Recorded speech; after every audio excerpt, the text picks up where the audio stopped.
screen.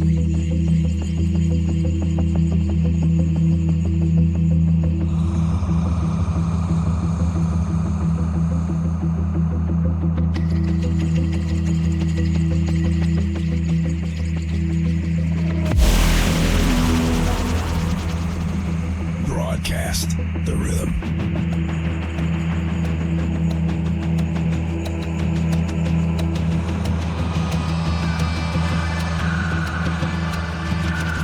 Go live, Vegas on the screen, feeling the flow, so pristine. Boom, as the beats align, electric dreams, they intertwine.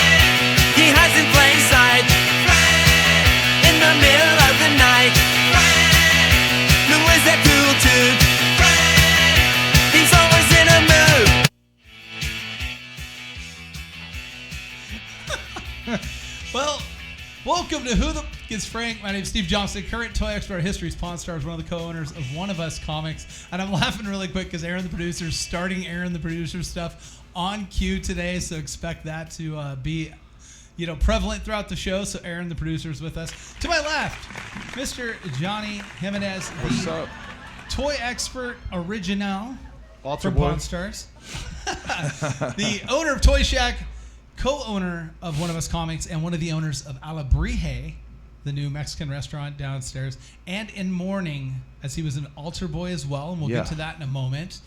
Mr. Brendan Allen from ComicCon.com joins us, the unofficial mayor of Bakersfield. I'm not really sure. We're going to have to find a true title for him.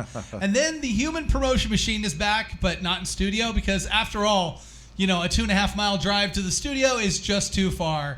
Mr. Paul Vato joins us. Paul Vato, right now, you got your 30 seconds of your self-promo. Go. Yeah. Yes, it's a little hard for me to think today because, our beloved Pope Francis has passed away on Easter Monday. But that being said, that shouldn't stop you from ordering a copy of the Kama Sushi, which is a reading of biblical proportions, and it's all right in here. There's a bunch of wonderful, beautiful, church-approved moves. You have, of course, my Parse rum. I couldn't find my Parse hat. I may have lost it at one of the after parties or parties that were going on this weekend. But please go to parserum.com, and you can also order this church-approved spirit. That's why it's called. It's some people refer to it as the Holy Spirit. Parse rum. All right, and again, the human promotion machine is. You got one more? Well, I have one more thing to say, though. I, too, was an altar boy, and apparently, do you guys know what priests do? Sometimes they altar boys. Just kidding. I am so sorry that we are in. We'll be back to that in just a moment. You would have had a whole lot of material to be able to use there. You're ridiculous. Special guest joining us today. I'm excited to bring him in. Good friend of us at One of Us Comics. Also, one of the staples in the world of sports card and trading card breaking, Mr. Anthony Scott joins us. Breaks and Takes is the company that he is affiliated with. Runs their Chicago office. Lava Hands is in the building, and he's going to tell us a little bit about what Breaks and Takes does. But we're excited to have you here, and also he was at WrestleMania this weekend, so we're looking forward to talking a little bit about that as well. But tell us a little bit about Breaks and Takes, Anthony, and kind of what you guys have going on over there. So we break sports cards. We don't alter them like the church. As far as we travel around different shows, stuff like that, just kind of keeping up with the market. Our main thing is like eBay, Fanatics, whatnot. We're pretty much on every major platform. Doesn't matter if you like wrestling to basketball or football, we break it all. Yeah, and they break Pokemon. They do a whole bunch of other products as well. I know Pokemon is kind of a newer world for you guys as far as from the breaking side of it. You've been involved with Pokemon for years, but now for it to actually be a product that you break. And real quick, for those of you who don't know what breaks are, so breaks are essentially done in a live streaming platform. You have, whatever product that's being offered. Let's say, if it's just an individual pack break, you're breaking per pack. They'll run auctions on the individual pack. You'll bid on them, and then when you win, you get the next pack out of the box. They open it, and you get all the cards. Or if it's a sports card break, then it might be by teams, and then you'll bid on the team, and you'll get all of the teams in that break with whatever product it might be, whether it's one single box or like what you guys did Friday, which was like 25 boxes of product in WWE. And they did a break that I think it was valued at over $20,000 in product that was in that break.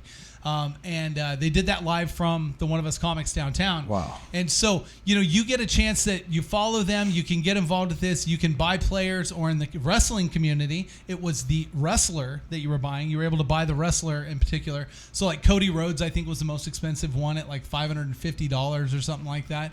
But you can even buy the legends. We saw someone bought, the Undertaker spot and won there and all of that stuff and anything. But they did that. But you guys have been doing Pokemon, and now we've got a new set coming out, right? And again, Pokemon is constantly putting out new decks and new sets. And they're always, interesting because they'll take like a base set, say like, for example, Scarlet and Violet, which is an expansion off of that.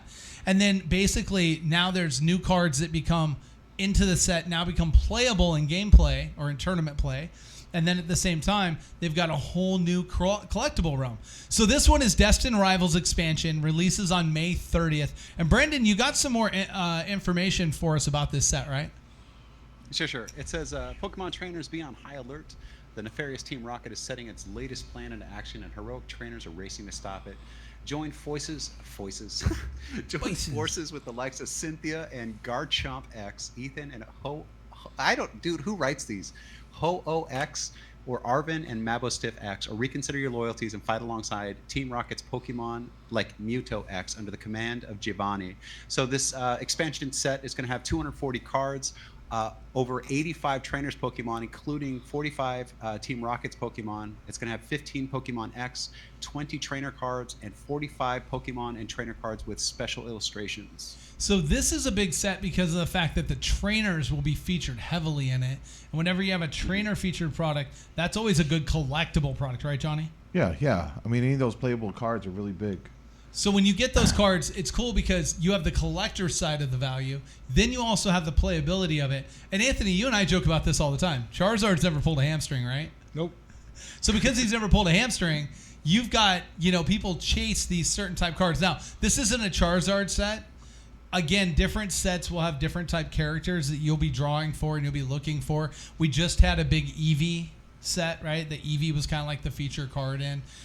We were talking on the Game Day Huddle earlier in regards to Venusaur that got pulled from the 151 product by a customer at Game Day. That was a secret rare, exclusive, full art, really hard to find card. So, now that you're looking at this Pokemon world and you're getting into breaking it and stuff, tell us a little bit about like how is the Pokemon world different than the other stuff you do? And also kind of what's the risk and reward compared to sports cards? With sports cards, it's all about what's happening right now, who's hot, who's potentially going to help you make a profit based on how their performance is going to be in the near future. Versus Pokemon, it's like which cards look cool and who thinks they look cool and, how many are available now that they do multiple variations of some of the cards, like different levels, the illustration rares and the EXs and, there's different versions of the same cards like the Charmeleons and the Charizards. Oh, is it not pronounced X? Am I supposed to say EX after that? EX. Oh, that is my correct. fault. Yeah, that's okay. okay. So we're not faulting you, right? You're the solicit reader, and you did a glowing solicit read there. You didn't stumble at all, so well done. I only stuttered like 4 times, right? Yeah. But now that we've got that done, is there anything else that you have questions on in the Pokemon world before we go back to Anthony? And there it is. What exactly is this Pokemon thing that the kids are all talking about? Get off my lawn. It all goes back to, I think, with the newer stuff is the different artwork they're doing on the different levels. Pokemon's really elevated it to more of, hate to use this term, but not really, is they're bringing it more like of a Disney style painting aspect. It almost looks like a Disney cartoon. is where I think the hype that really gotten behind it. So some of the characters that were less liked before. Now, mind you, I'm not a Pokemon expert, but I became one in the last couple of weeks just because our customers have asked us, hey, how come you guys don't carry more Pokemon? So my natural thing is to go dig into it and why they're buying it. And what I'm seeing in it is some of these characters that were less desirable before, like literally one that looks like a pile of poop, is like literally looks like a artistic art form that they put out there. Nobody would have looked at that card before, but a PSA 10's like $90.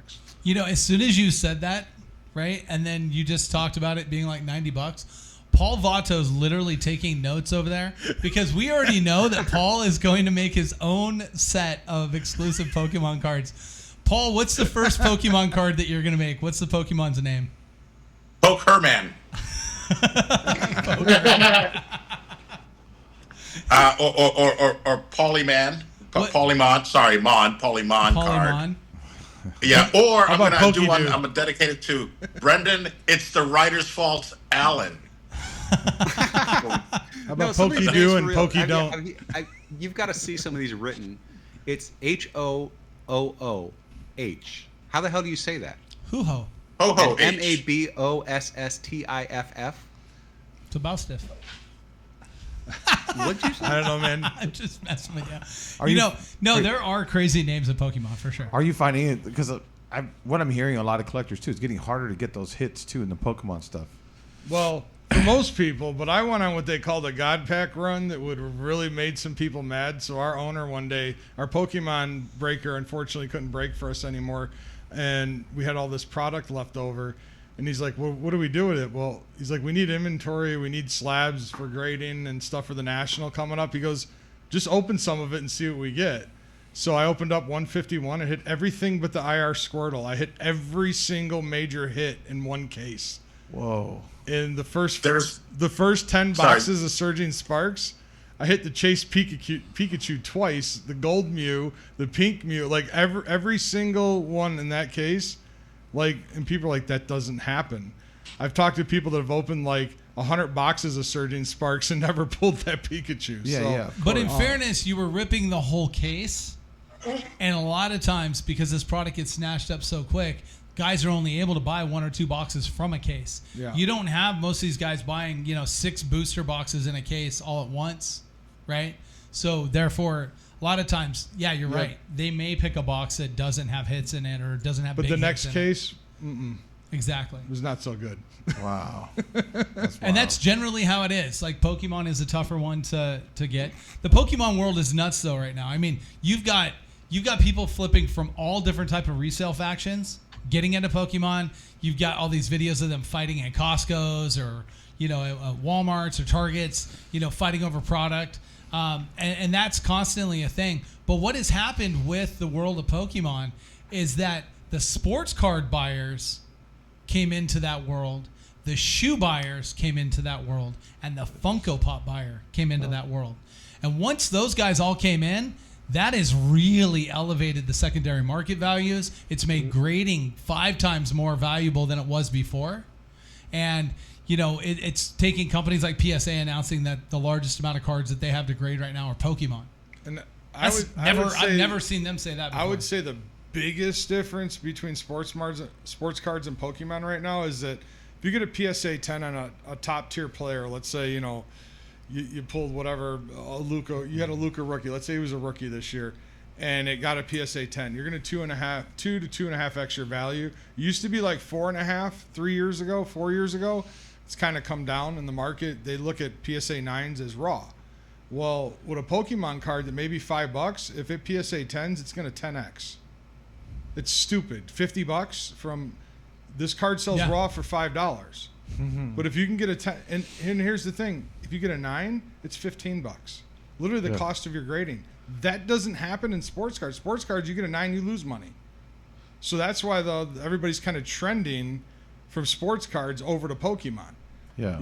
Is because, like you said, Charizard can't get hurt and he can't drive sports cars. So. Yeah, and you get that type of thing that happens. And Paul, you've seen these markets in the past where, look, they seem like a fad, but this isn't a fad. I mean, this came out in 96, right? at least stateside, right? 96. And so, when you have something like this that is transcending the hobby spaces of multiple hobbies to come to one place, you don't see it often, but you understand the world of supply and demand, and you can understand why this Pokemon like secondary market prices are gone up, and sealed product is impossible to find and at fair market prices anymore. Unfortunately, it's just not that way. You've seen this time and time again, though, right, Paul? Yeah, definitely. I unfortunately got into Magic the Gathering instead of Pokemon, so I've got a big folder to bring to you guys with cards from the late '90s. Maybe there's some value there. But I'm gonna tell you right now, sight unseen, I'll give you $2.13 for the whole collection. It's the best offer per card. If you give me $2.13 per card, I might take it for the collection total. Oh, for the collection. It's a binder this thick with all the shadow era. I'll give you $2 and you can keep the binder. What's funny is that Johnny's over here sending a text to Paul Vato right now. Right, he's texting Paul right now, and he's asking him about 3 cards that if they're in there, then Johnny's going to go ahead and be like, "I'll give you $2 for everything in the binder." Wait, hold up. I gave the first offer. I get first refusal. Yeah, but Johnny just raised it to $2.15. Jesus Christ, Johnny, you're killing me. It's on. It's a negotiation. Hey, if you've ever seen, look, I'll set the stage for you to understand this. We were at the Halloween Expo, right? And there was this giant Superman statue at the Ruby's booth, right? And Johnny goes over and he says to him, he goes, "I want to buy that. Can I buy that from you guys?" And they go, "Oh, we just sold it." It's like, "You just sold it? What did you pay? What did they pay you for it?" He goes, "Well, the guy's coming back later to get it, but he's going to give us this for it." Johnny goes, "Well, I'll give you this much more for it, and I'll take it whenever you're ready to give it to me." And guess what happened? Superman's in the downtown One of Us location. Yeah. Johnny's brutal. So Johnny is brutal. Yeah. now, what we did get is some early leaked images of Paul Vato's exclusive Pokemon card that is going to be released. Aaron, the producer, you got that for us, right? It is Paul Vato's Pokémon, right? It's the Pokémon. It's the poker playing Pokemon. Paul Vato style. I'm going to be honest with you. This is a card I could actually see happening and get made. Yeah. And the joke is so much better than mine, so I quit comedy. Let Aaron take over. Aaron got you to give up, huh? That's Pokemon. It's so much better than Pokermon. Yeah. Pokemon. I like Pokemon. Yeah, definitely. Pokemon is pretty funny. But no, Pokemon is big. Pokemon has been relevant. And look, in the world right now of trading cards, and Anthony, you're seeing this. Look, football is massive. Football's the big boy, right? Basketball kind of follows suit, number 2. Baseball's number 3, but only because baseball's such a long play. And then you got the other sports out there. But when you get into the non-sports side of things, and now I'm going to transition into WWE, which you guys did a break for this week. How many spots were in that break? How many wrestlers were potentially in that product? There was like 298, I think, spots. There's 298 spots in the break you could buy. Really? Because you've got all these different, like, you have the NXT, you have Raw, you have all of those different versions that have different people that are wrestling in those. Dang, how long does that take to set up, to sell all I don't know if spots? it's exactly that many, but it felt like it. But it was definitely over 200 spots. Wow. But our team is so good at it, the guys that do just the player breaks in our LA office, that they have it down to a T where that thing is sorted and packed and shipped out that night. Wow. Like, they're so fast at doing it. It's kind of an amazing thing to watch how good they are at it. That's pretty cool. Yeah, and I mean, it was an incredible operation to watch. They had 2 tables set up. They had multiple cameras, multiple mics, setting up the break, because you're selling at the beginning, right? And so when you're selling at the beginning, it's talking about, like, the different wrestlers and, like, what you might be looking for, why you might be looking at something for them specifically, or whatever it is, right? And in the case here, these guys were really entertaining and really educational. And they were able to help you kind of like set up buying the product and whatever it is. It became more like a talk show. So it was literally entertaining to just watch that before they're even ripping and showing people the hits that got hit. Now, in the break, the guy that had the Cody Rhodes spot, who was the headline, Cody Rhodes and John Cena were the headliner for WrestleMania. That guy did really well. He bid $550 for the break spot and hit multiple autos, including some low-numbered stuff, redemptions, all kinds of stuff on Cody Rhodes. He's one. He definitely did well on his spot. But when you got 290-something spots in a break, not everybody is going to do well, right? No, not generally. And even if you have that many products, because, if you think about it, there was 12 boxes in the Topps Chrome case, or 10, right? And then you had, 3 National Treasures? Who was a sleeper hit in that break? That really depends on who you're chasing or who your PC is. I'm not huge on the wrestling product. That's not generally my area that I handle. I think it was Jacob Fatu. Yeah. Really? I think the guy literally got this spot, because what they'll do is they pre-sell the spots at a pre-sold price for a break like this, right? Yeah. Actually, I do have a correction to that. The biggest hit in that case for the guy that was sweating it most, the last hit in the break was a flawless Undertaker with the hat on to 20 on the auto. This guy didn't hit a card, not even a base card, the entire break. Wow. And Undertaker's not a cheap spot, right? No, it's $500. It's a big spot. So for him to hit that and to pull that's good. The Jacob Fatu spot, what happened is that once they get done running the regular buys, then they start running things at auction to fill the break, or they'll take offers, right? Yeah. So the guy that got the Jacob Fatu spot, if I recall correctly, there was a bidding war right before that spot that went, and there was 3 or 4 guys that were all bidding for that spot. And then Jacob Fatu came after, and it was almost like the letdown for the guys that didn't win that spot. And then he went for nothing. And then all of a sudden, in the break, it was here's another Fatu auto. Here's another I think that's who it was, but it was something along those lines. Yeah. And it was 3 or 4 autos from that one particular wrestler. Ended up the guy, I think they said the guy paid $3 for the spot or something. Oh, it yeah, I was ridiculous. believe it. I've done that in some of the sports breaks where you just pick these teams nobody wants, and then you get some. Another wrestler. The Giants, right? The Giants are a team that nobody wants. You get some Hall of Famers, though, It was the Superfractor we hit for $3. Yeah, no. Some guy that nobody heard of. And the Superfractor's a 1 of 1. Yeah. Right? Which is a case hit. Oh, wow. So it was pretty crazy. The break was fun. But you got to experience WrestleMania in all of its glory. And now let's set up a little bit of the WrestleMania talk. And I know, Brendan, you wanted to talk a little bit about Topps and Fanatics and WWE before we get into the actual, components of the actual matches and things that went on. But you in particular, look, you're a big wrestling guy.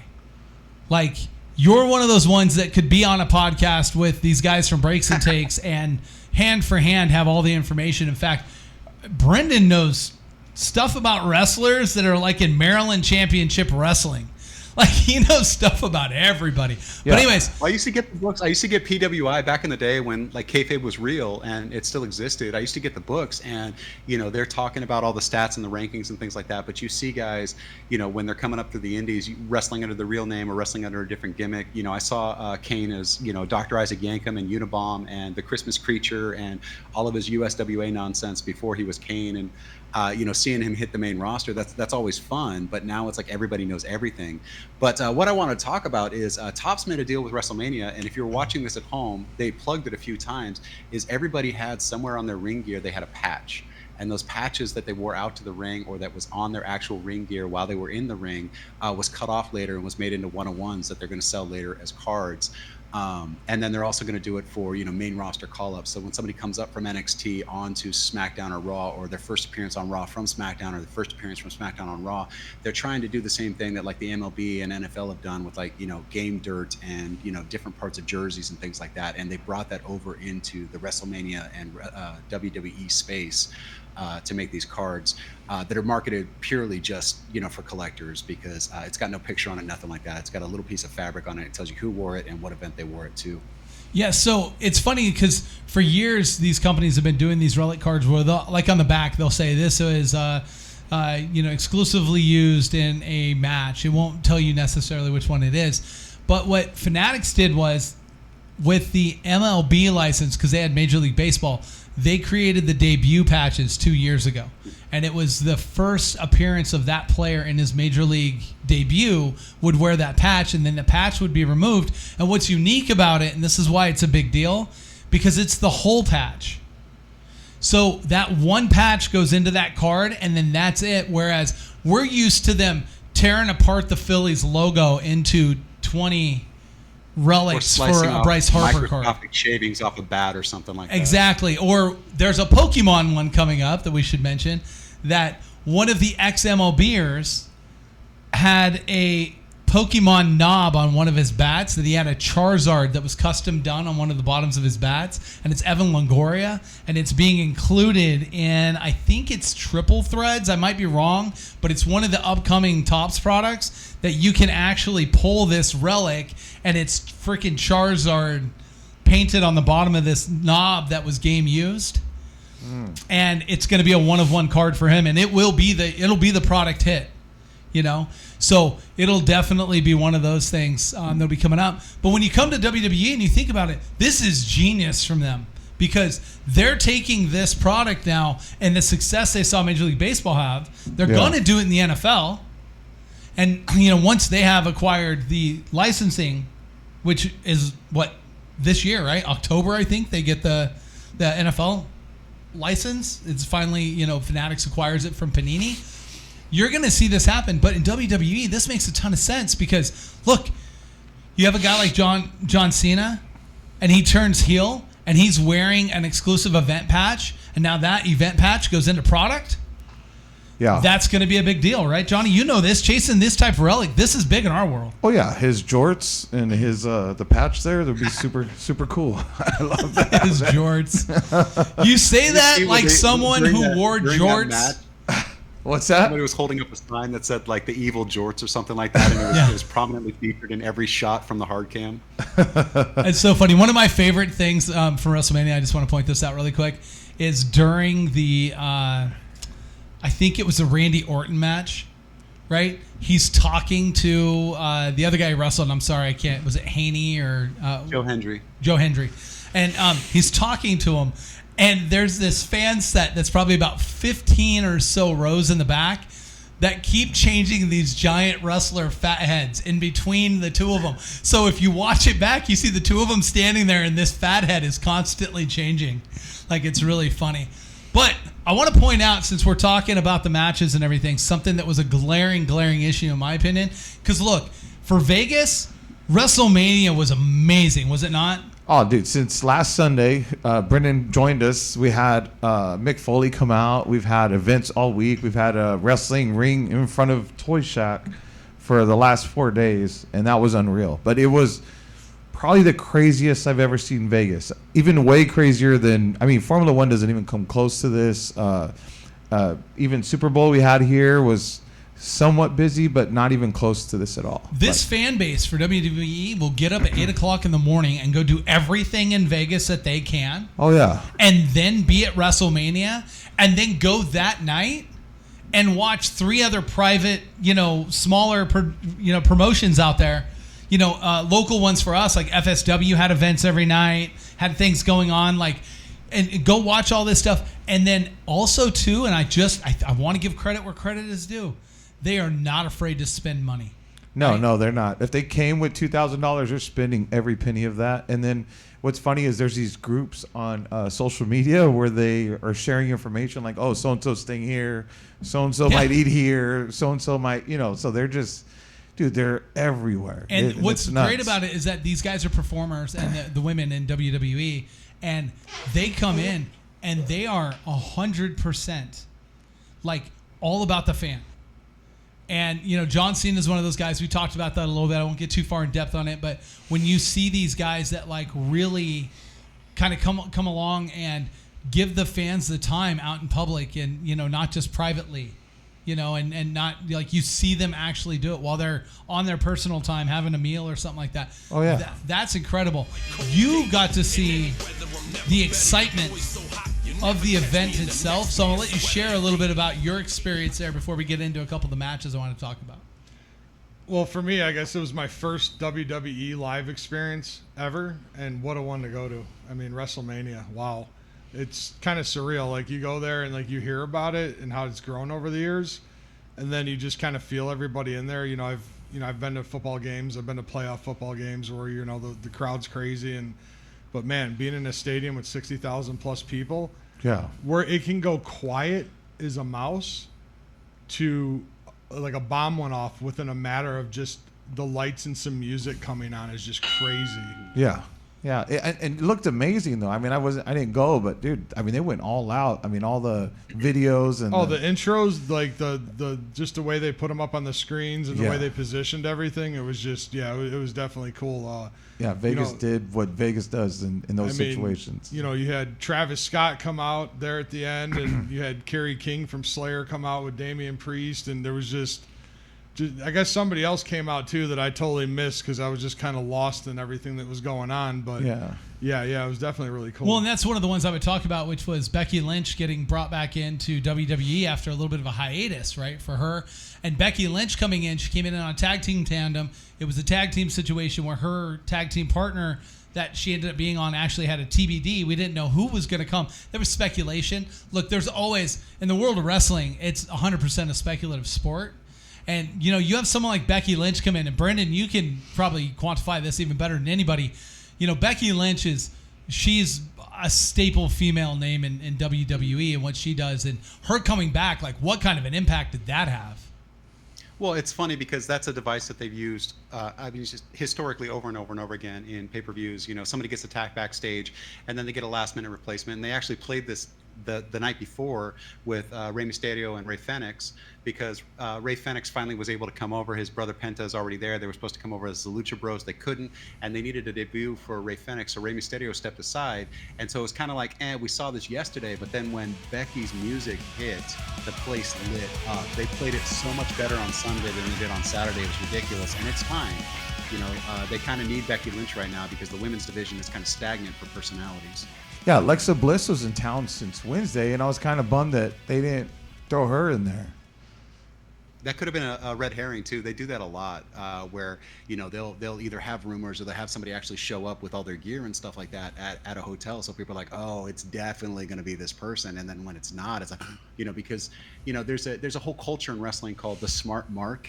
And smart marks like to know everything that's going to happen. And when you confuse the smart marks, that's when it really, it's really effective marketing and things like that. And that's what they did, I think, with Alexa Bliss being in town and being announced that she was there, being seen around town and stuff like that. And then when Becky hit, I don't think there was any reports of her even being in town until her music hit. And that's a pretty good play on their part.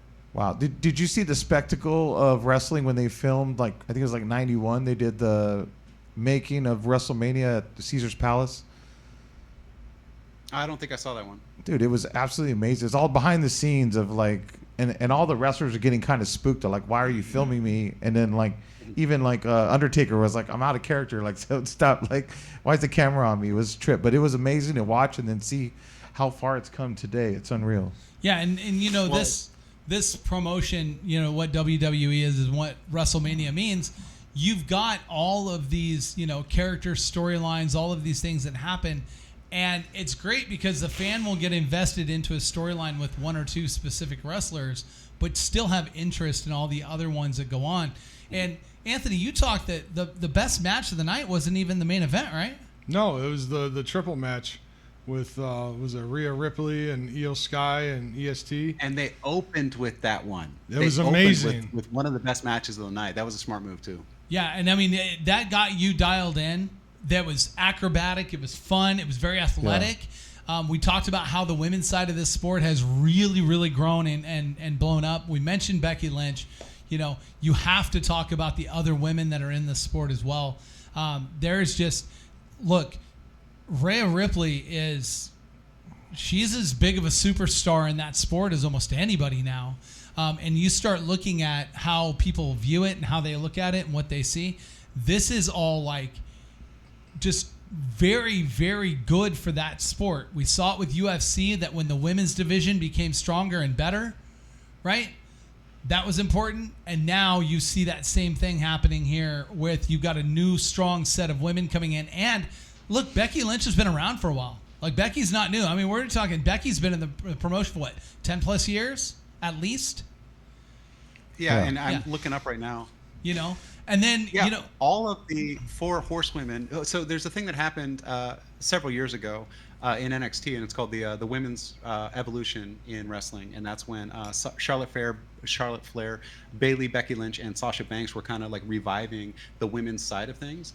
And 3 out of 4, Sasha wasn't there, but 3 out of 4 of the 4 horsewomen were involved in WrestleMania in one of the 2 nights this year, and that's actually pretty impressive. Yeah, and see that type of stuff is great, and you got to have that to build the other areas of the business, and they're doing a great job with it. And then 2, Johnny, you saw this as well as anybody.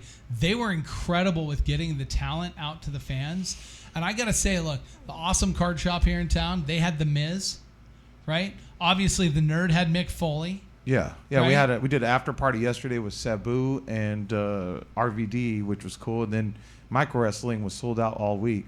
Yeah, and they were all over the place too, because they weren't just at the Nerd; they had other places. They were sold out everywhere. Yeah, and Sabu did his last match this week, which is, and dude, him and RVD are like in so much pain, dude. Like it's unreal that those guys they can't even walk. Like they're just beat the hell up. As soon as that bell rings, Sabu is on. Yeah, I watched that match. He did the barbed wire match. You can't even tell. It's crazy. Yeah. I still wouldn't mess with him though. I had when I first met Sabu. You filmed meth with him? Hold on. You filmed meth with him? Is that what you said? When I first met Sabu. Oh, okay. When you first met, it sure sounded to me like when I first met Sabu. I was like, "What are you doing, bro?" And you're on the wrong podcast. He asked for it, so I gave it to him. No, slow down. His hands are like massive, and I think we need to reset this real quick, Paul. Paul, we got to reset this. No. Paul is in no way incriminating that Sabu didn't meth with him. That was just a joke from the comedian with very good delivery. Okay, go ahead, Paul. It must be my list, because I probably said when I first met Sabu. So he kind of just gave me a tap on the shoulder. And I was sore for about 3 days. And, he's up in age. I was like, how can this old guy just still be so freaking solid? And just the other night when I saw him at the Nerd, at first I go, is that Sabu? And I look down and I see his hands, and they're just massive, gnarled hands and giant. And I'm like, oh, yeah, that's definitely Sabu. But I also wanted to mention a lot of the fans that I met. And you get to call it back a little bit. They really are 100% behind the sport and supportive and whatnot. I mean, almost everyone I met was like, "Oh yeah, we were just in Canada. We were just in Vancouver," and they're showing me photos of all the events. So not only did they come to Vegas to spend money, they've been around the country and maybe even around the world. I don't know, following the sport, supporting the sport. So definitely shout out to the fans, particularly this guy Cody that I met at the Nerd. So yeah, shout out to the fans and these old wrestlers that were still doing it. It was very impressive to see them. So thank you guys. Well, you talked about access too. When Mick Foley was at the Nerd, that photo that just went up a little while ago that Aaron put up, that was after Mick was done. And Mick was exhausted. You could tell he had flown in, he came in, he did his thing, he sat on the couch, and he was right next to the fans who were getting their autographs and stuff. And then afterwards, he took the time to go in and speak to these mini wrestlers that do the Micro Square Garden at the Nerd. They've got a residency there, but giving them, a pep talk and talking to them about stories, from behind the scenes and stuff. And he gave them an extra half hour, 45 minutes of just hanging out there and just giving them some of his time. It was pretty amazing to see. Yeah, and again, these guys it's an entertainment, it's a performance. I do want to touch a little bit before we go to break. I just want to touch base on a couple of the matches and things that stood out to me. Yeah, I mean, for me, the whole John Cena thing tripped me the hell out. Like, I love John Cena. I think he's an amazing dude. Like, and to me, it just seemed like he was checked out. I don't know if it's a passing of the torch, and he maybe, purposely seems like he doesn't care in the match. Like, it just seemed off. He wasn't himself. What do you guys think? I mean, he's trying to play a heel, right, Anthony? I think he's playing out of his element. Really, I think it's kind of eating him up a little bit, but I think he did put a broad statement out there, just putting his name in black and white, and kind of I am the guy. I don't need to explain anymore. So I think he made that message very clear.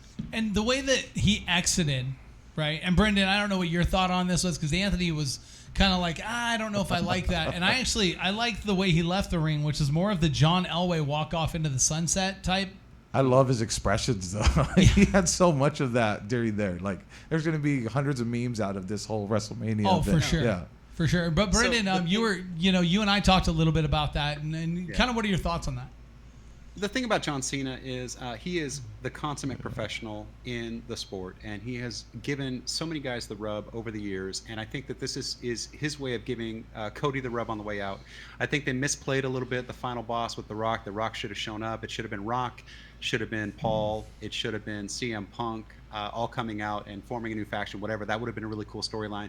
But having this rapper guy that nobody really cares. I mean, I've never heard of the guy before, so maybe he's big in the scene or whatever right now. But it just didn't make sense, that little part of the ending. But the ending not making sense is a little bit of a nod to Dusty Rhodes, Cody's dad. They've got a whole thing called a Dusty Finish, where one guy wins, but he doesn't go over clean, so you really kind of feel like the other guy won, and it's a Dusty Rhodes special from when he was a booker back in NWA and WCCW and WCW. And so it kind of makes sense, but it left kind of an unsatisfying feeling for a lot of people. And I know we've got some screenshots that I sent over in the second email there, Aaron. He's on point. He's on top of it. He's over there editing more pictures again as usual. Nice. So he's completely disinterested in what we're saying. Let's just be honest about. You can't make everybody happy all the time. So this was the Sportster gave the match 5.75 out of 10, and that's a pretty low score. And you see on their storytelling 1, technical ability 1.5, character work psychology 1.25, and I think that's a little bit low because everything they did was that psychology. They were trying to set it up, and I think what they're doing is they're setting it up for Cody to win it back, because he was kind of a paper champion up until this point. Nobody really believed that he belonged as champion. He's not a real big guy. A lot of people don't feel like he paid his dues and stuff like that. They feel like he was handed it. So if he goes in now against Cena at a future date at a big pay-per-view right before Cena retires and wins the belt back, then that's going to kind of solidify him. So that's where Cena's giving him the rub. So as a business, I think it makes sense, but there's always going to be fans that are unhappy. And some of the best champions in history are heel champions. So we'll see what happens out of this. Well, we're going to have to figure this out, because the one glowing thing from the entire event, in my opinion, was the absence of The Rock, who was the biggest part of the storyline and essentially put together this entire thing of Cody Rhodes and John Cena going against each other. I wouldn't be surprised if we saw something along the lines of, look, they sold the merch to The Rock, and he did not show up at WrestleMania. This was a WrestleMania merchandise shirt. Anthony, thank you so much for picking this up for me. Right? Sick shirt. Very cool. I love it. However, how disappointing is that for fans? And you see this right here. WrestleMania was absolute garbage, right? They're talking about that because of the fact that The Rock just did not show up on this, and he was by far the most important part of this that was missed. So all the good they did leading up to this and all the positive that you saw from it and everything, all of a sudden I felt like there was a big fall off in this main event because you didn't have him come out. And look, Travis Scott coming out, that's fun. And I know they're pitching the Travis Scott collection, and that's the reason why they're doing it. Right? They're doing that purely as a merch thing. And they could have had a, him present the belt like he did, and that's fine. I'm okay with that. But The Rock not being there made that part of it even worse, right? And we're all going to feel real bad if we find out The Rock's mama died or something, right? Yeah, well, look at these comments that are on there, right? This person says, honestly, it wasn't just the ending that felt flat. It was the entire plot across 2 nights. PLE is a premium live event. Yeah. That's what they call it reviews now. Right, thank you. And then that was the worst match I ever watched. Honestly, The Rock final boss should be come out, take out Crossroads, Cody Rhodes. Would have been impactful to see. I think, and we're going to continue to show some of these, I think what you might have actually had happen here, though, if WWE, and look, they're really good at story writing, right? If this is part of the storyline and they did this, then the next step is probably going to be them having Cena confront The Rock about not being there to support him during that match and what he was doing. Although my flip on it would have been, I thought it would have been better if The Rock came out, helped Cena win, and then Cena didn't want to cheat and get into it with The Rock. So then him and The Rock kind of go at it, and then it turns out him and The Rock end up wrestling for it. The Rock wins the belt back, and now all of a sudden The Rock has the belt, and here comes Cody Rhodes taking the belt from The Rock. That's how I think that would have been an incredible storyline. But again, I don't write for WWE, but if they're interested, go ahead and send your information this way. We'll take it. But no, seriously, him not being there, like, did you feel the letdown from the crowd at the I was event? personally let down. I bought that shirt before I knew he wasn't coming out. I mean, I might have bought you a different one. I mean, it's a cool shirt. Don't get me wrong. I like it. But yeah, that not being there. And Paul, I don't know, when you see the impacts, when you have one of your major talent pieces of something, it doesn't matter. It's like, I don't know. It's like, hey, we're going to bring back Star Wars and we're going to bring back Jedi Luke and then not bring Mark Hamill back as Jedi Luke, right? And instead we bring Sebastian Stan back as Jedi Luke with CGI. Like, those are the type things that when get done in these things just do not help the business, right? So does this hurt? As good as it was for Vegas, as good as WrestleMania was in Vegas, do you, Paul, and then I'll let everyone else chime in, do you feel like this helps or hurts WWE for as many eyes on it they got on it? What was the most watched WrestleMania of all time? I don't think it's definitely not helping it, but I don't think it's going to hurt it that bad because, like Brennan said, there might have been some situation or that we don't know of that why he didn't make it, and maybe that will come out. But it is kind of like bait and switch. Like, hey man, if you come, you're gonna see The Rock, and he's on all the merch, so of course he's gonna be there. It was like, I'm still traumatized back in the day when I went to go see the Power Station, and Robert Palmer had been replaced by I don't know, some soap opera star, Michael Hutchinson or something. No, that's the guy from NXS that hung himself whilst, but I was a little, like, oh, it's like bait and switch. I came to see somebody and now they're not performing. So, but I don't think it's Vegas. I don't think, we're used to it. We're used to that. We can get over it. And I don't think it's going to help them, but I don't think it's definitely not going to hurt them. I mean, it'll just be business as usual. But I think you guys would know more about the world of WWE than I would. So, but it's, as a businessman, I'd be like, I want an explanation. What happened? Well, it just there was so much leading up to this. And like you said, The Rock, there were so many other people involved in this with John Cena crossing over, being the bad guy. And I think, and also it being in Vegas, you always expect something a little more, always. But yeah, it was underwhelming. What about you, Brandon? What was your take?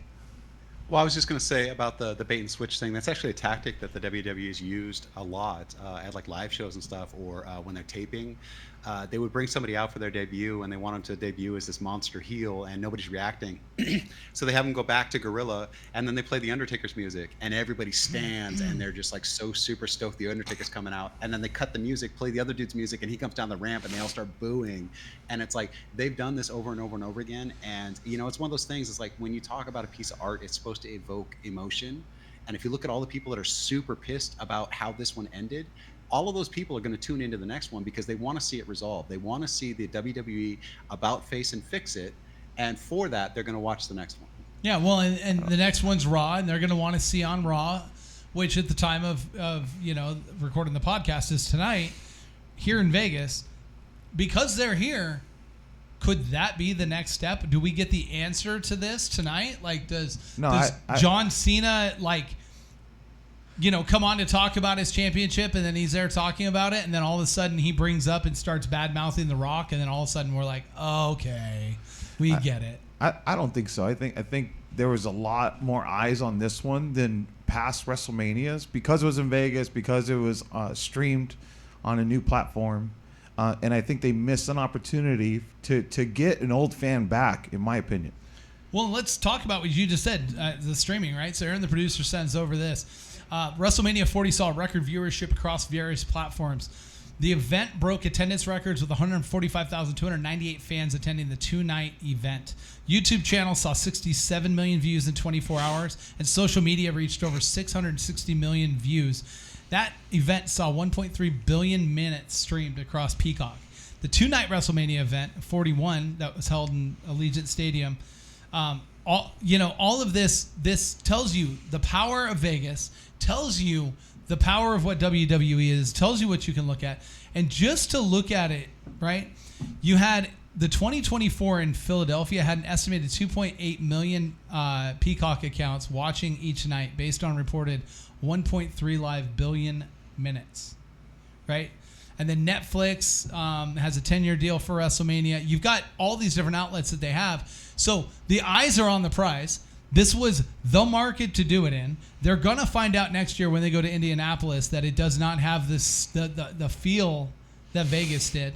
And I think they're already leaning towards coming back, and I've heard some things. And then on top of it, the second thing I want to mention, and I think this is just a really key thing, was that the AAA promotion from Mexico of the Lucha Wrestling was acquired by WWE. And so some of the top names in Lucha Wrestling are now in the WWE family. This is massive for the sport.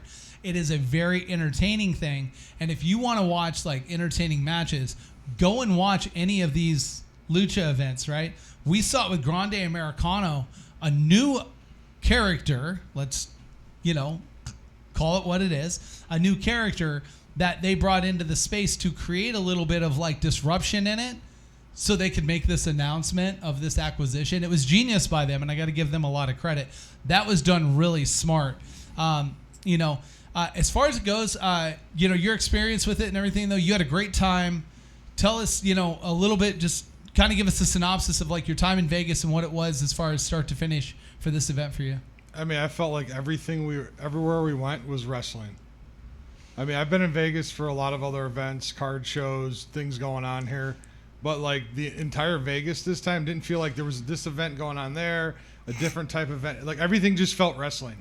Well, it was everywhere. It did, but there was so much going on in Vegas this whole week. We had on Saturday we had the Golden Knights playing. The Grateful Dead was at the Spear, and then we had 420 and Easter weekend.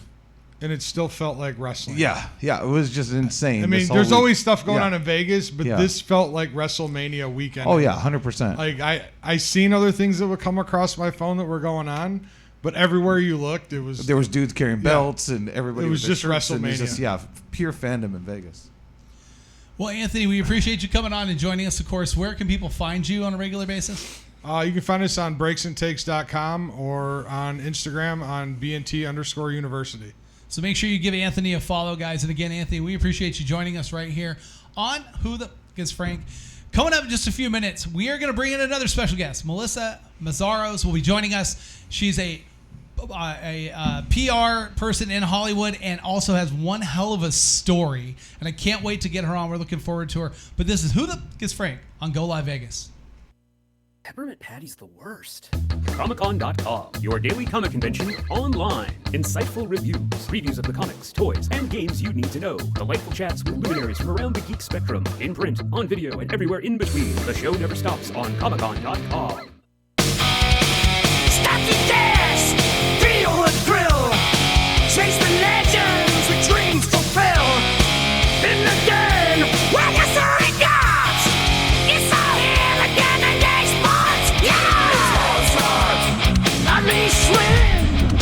Fuel the fire and let the flame begin! And this monsters! Ignite your flame! Every thought, every dream, every game!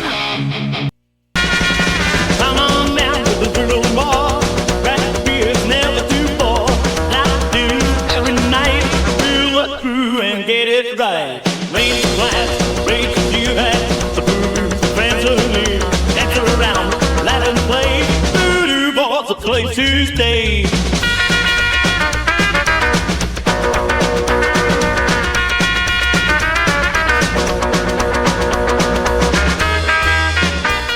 GoLiveVegas Studios, a unique multi-camera social media virtual content creators paradise. We offer high-end services using live streaming and film production for your personal or corporate, commercial or event and campaign needs. Pre-record or live stream to your audience on multiple social media platforms simultaneously. Fun and interactive with social media comments, phone lines, live remotes, audio Foley sounds, and Snapchat filters. Be creative, get recognized, and make money. We help you by providing an all in-house production team. Visit our website at GoLive.Vegas.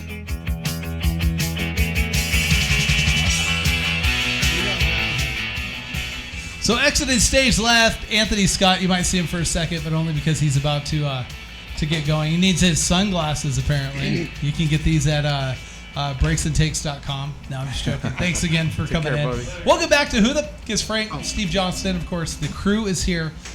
And we are excited to welcome in our friend, Melissa Meszaros. Melissa, you're a director. You do PR. What don't you do? That's what I want to know, is what don't you do? Because we're seeing all of these credits, and I'm going, man, like, what all do we talk to her about? But yeah, tell us a little bit about what it is that you do, have done, and obviously we want to talk a little bit about, what has happened as well. Wow, where do I start? I think you built me up a little bit more than I actually am, but Brendan can attest that I tend to be modest. I don't know. I've been a publicist for the better half of 25 years. My business is in its 5th year this year as independent, but I started off as independent working in music, and then I moved to film, and then I moved to comics about 10 years ago. So yeah, we're just partying hard over here in the entertainment sector. No, and so your company is what? Don't Hide PR, correct? And, yes, Don't Hide PR. And again, like, the world of PR is not easy. I don't think people realize the work that goes in on PR, because a lot of times you have clients that either don't want to be on the same page with you, don't have, you're trying to help either clean up an issue or get new information out in the right places in the right, spec, and really making sure that you keep their image clean and, professional. And sometimes we see that fall off. I mean, I don't know how many times, Brendan, you have been called upon to help with some of that, and it's not truly your specialty. It's something you're good at, but it's not necessarily your specialty, right? I wouldn't say PR extraordinaire for you, but, we've seen this in our world where, one misstep by somebody can create a whole bunch of issues and a whole bunch of stuff. And Melissa, just kind of give us a little bit of information in regards to, like, what are some of those situations? You don't have to name people. We won't make you, do that. But, like, what are some of the things that you've had to clean up or deal with that have been entertaining in that 25-year span? Well, I do have a lot of stories, and I could drop a lot of names, but that would be unprofessional with me. I mean, but, we're not going to tell you no. I did. I have to protect my reputation as much as I have to protect theirs. But I do have one that's kind of a favorite of mine. I call it the diaphanous dress incident. I was doing a opening night gala, and Paul Feig had just come out with a film, and they were about to announce Ghostbusters. And I had a client that had a subsequent release the following night, and she shows up wearing this very sparkly gown, and she said, "Oh, I have my own photographer. Let me go down the red carpet in the press line." I said, "That's totally fine." And it wasn't until the next night when she had her premiere that she showed up wearing the exact same dress. And I said, oh no, this is not good. And it behooved me to go on Twitter, when it was Twitter at the time, and I was seeing that she was trying to pass off Paul Feig's gala as her own by wearing the same dress. Yeah, and I could see that being, crazy. Could you imagine that, Johnny? If, like, you you went to some, like, red carpet event and you wore, like, some suit, and then the next night you went to another event and you're like, I've got it rented. Why don't I just go ahead and go a second night? Well, you can't ask me that question because I just wear the Toy Shack shirt all the time. I asked you that question. So when I travel, I just have his entire the wardrobe same is all shirt. Toy Shack Dickies. Yeah. So the question is, did you walk down the red carpet? No, I have. Well, Yes. no. I when I did the Mule red carpet, I wore a suit. But if I'm not wearing a suit, I've wore that shirt to some probably events where I should be having a suit on. But But it is part of your shtick, and I think that's what's important here. Because if it was part of look, we joke around. In fact, Brendan said to me one day, he was visiting here, and we're in the car, and he looks at me and he goes, "Do you think Johnny just has one or two shirts and then just, like, is always doing laundry, or do you think he has a ton?" And I'm like, so I go, well, Noel G let me in on a little secret that Johnny has like 50 of those shirts. Yeah. And just, constantly is wearing them. Well, no, I have two huge walk-in closets. I have tons of shoes, tons of clothes, but yeah, I wear the same stuff all the time. So it's pretty funny. When you come up with stories like that and you see this, and look, we've all had either created those stories, been part of those stories, or have seen those stories. But you get a chance, Melissa, to get involved with some of these just incredible events and some of those things. And I know that your story, right? Because I think that this is like very important, right? Your story is kind of crazy in a way, right? Because this is how it was set up to me, and I want you to tell us the story actually. But I was told you were on your way to a Judas Priest concert, and there was an accident. Can you tell us about this? Yeah. I mean, I would honestly say it's kind of a blessing and a curse in this weird way, and I'll get into that. But I was actually leaving work on my way to see Judas Priest, and it was Pizza Week. And I was just going to get a slice of pizza before going to see Judas Priest. And I'm crossing the street, and a car that was stopped behind another vehicle because there was a passing lane had gotten a little impatient and clipped me. So I flipped over, passed out, hit my head, and I sustained a traumatic brain injury that has taken me several years to recoup from. I know that doesn't sound weird, but the dichotomy of how that plays into being a publicist and not knowing who you are personally is what made the story, really.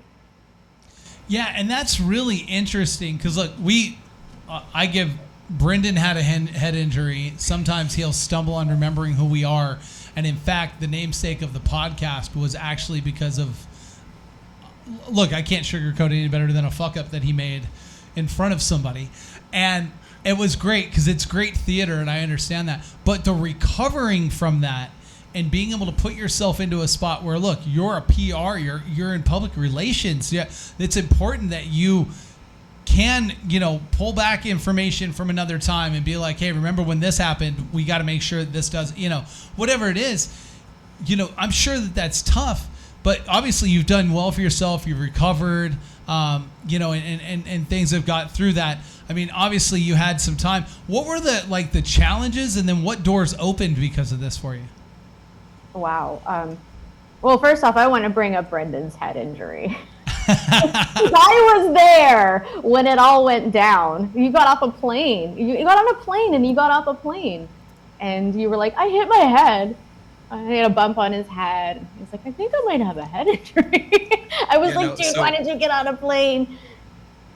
This picture, shit, why can't I get this centered? Okay. Damn. That's his legs. Go ahead and go down. That's the face. Perfect. Right there. There's the bump. So, by the way, the Pornhub leak on your computer right there, well placed, sir. Well placed. What? Sorry. First of all, I don't have any porn open, and second, I don't know how you would see my screen right now. Because in the reflection. Okay. No, so the thing is I just saw Mick Foley, and I talk to Mick Foley every time I see him because of this head injury. This is all I remember from New York Comic-Con 2018. Melissa was there, and Melissa's actually my TBI buddy. Like, whenever we go to conventions and stuff, we always hang out and do stuff together. But she helps me kind of recover with stuff, and so does Mick Foley. I talk to him about stuff. And now Noelle Foley was sitting there, and she heard me talking to Mick, and Mick signed my concussion. I had a broken skull. This was 2 days after I broke my skull, and I was on a plane to New York. I had no idea that I had a broken skull. I was concussed. It's all I remember from the entire event. But talking to Mick about my head injury and showing him the picture, hey, this is the picture we always talk about, and he signed it, then Noelle heard that, and she goes, oh, are you light sensitive too? And you guys, I don't know if you noticed, but I'm almost always wearing sunglasses, and it's because changes in light still screw with my head. They give me massive headaches and stuff like that. But one of the things, so Melissa's got 2 books out, and one of them is Heavy Metal Headbang. That's about the original incident and how she coped after that. But the reason why she came on today is she's got a book that's coming out, I think the end of this year, like fall this year, right, called Song Over Bones, which is the next stage of her recovery and the things that were happening in her life. Melissa, tell us about that book. Well, like I don't see it as like a follow-up. It is a follow-up. It's like a sister book. You can read them separately, but it is still dealing with the repercussions of the injury. And initially, like going back to your original question, what were the things that I had to go through? The first book was just about like piecing memory together. And like I didn't have a sense of self. I didn't have a sense of identity. And like being a publicist through that was very difficult. But at the same time, when you're in a fight or flight situation, the only thing you know how to do is survive. The only thing I've ever known how to do to survive is PR. So that didn't go away, weirdly enough. but I didn't know my own reflection. I couldn't tie a shoe. Most things I would forget to do and how to do them. I had light sensitivity. I had a lot of pain in my head. And I tell people over and over and over again, they're like, oh, how recovered are you? I'm like, oh, I'm like 99% recovered. And then something else happens. And then I'm like, I'm not recovered. I don't know how long it's going to be for me to be recovered from this. Like physically, I'm fine. But if I go to a convention, I could be laid up for about a month with vertigo, just from stimulation, just for like going for 2 or 3 days. And we, to be fair, we do go pretty hard at conventions. Hey. But like we have fun. We have a lot to talk about. We have to catch up. A little bit of whiskey here and there. It's fine. But yeah. So that's the whole point. And the Heavy Metal Headbang talks about the litigation process and what it looks like to struggle day to day to day and not understand how you're functioning while you're functioning. So what I started doing, because when I started listening to music, because that was always been like my grounding point, but after the onset of the injury, I heard all the instruments separately. I would hear the lyrics separately, and it drove me crazy. It was like cacophonous. But after a certain period, I started hearing music collectively again, and it helped me piece together the parts of myself that were missing. Like I was able to create a roadmap of all the things that had happened to me and put my life back together that way. So that being said, it doesn't have a happy ending. I mean, it has an ending, but not a happy one. And where it leaves off is my house burning in a fire, like 3 days after I closed the lawsuit with the insurance company. And I wasn't having any intention of writing a book through that. It was just kind of like saying, hey, things still suck. Things are going to suck no matter what. And I was going to leave it at that. But, and I kind of write to synthesize now because that's how I process a lot of my emotions. And it also processes a lot more of my memory, which I still get memories coming back still. I'm not fully formed, and I don't think I ever will be. That's unfair to say, but it is, that's how I feel it's true. So anyway, going into the next book, Song Over the Bones is coming out October 2nd of this year. And I meant to write about the fire. But what happened was way worse than I could have ever imagined. So I was writing and synthesizing the fire, and the person I was with at the time ghosted our relationship. And that brought up a lot of other insecurities that I had about my head injury and made me realize that I wasn't making the best judgment calls while I was still in recovery, because this was a person that I met about 3 months after the fact, and they tell you, don't make any rash decisions, don't get involved in any new relationships. And it is really, it's not about, what that relationship looked like. It touches on it a little bit, and it was a very unhealthy relationship in a lot of ways, but it's the aftermath.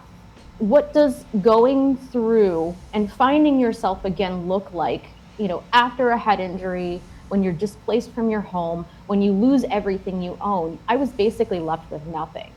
So I really just wanted to create a story that talks about all these, people talk about, narcissistic behavior and breakups and losing your house, all the folks that just lost their homes in the LA fires and all these tragedies, but they don't talk about the logistics of that and what that actually feels like, and how it pertains to a certain kind of recovery that a lot of people don't think about. It's emotional, it's physical, it's relocating. And I went back to my roots as I did with heavy metal and, with music.